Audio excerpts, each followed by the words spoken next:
আমাদের সমাজে এমন কিছু মানুষ আছে যে সমস্ত মানুষটা বাহিরে ইমান ইসলামের ট্যাগ লাগাইয়া ঘুরে, কিন্তু ভিতরে ইমান আমলের লেশ মাত্র নাই। আছে না নাই?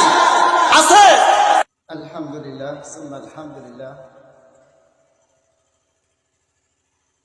কাউজারি মধ্যপাড়া নুরানি ও হাফিজিয়া মাদ্রাসার থেকে 37তম বার্ষিক ইসলামী মহাসম্মেলনের সম্মানিত সভাপতি আলহাজ হাফেজ হযরত মাওলানা মুফতি আনিসুর রহমান হাফিজাহুল্লাহ,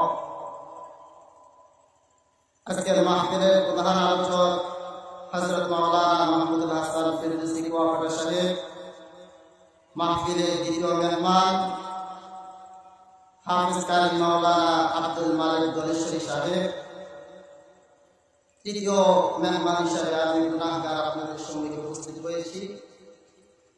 মাগরিবের পূর্বেই আপনাদের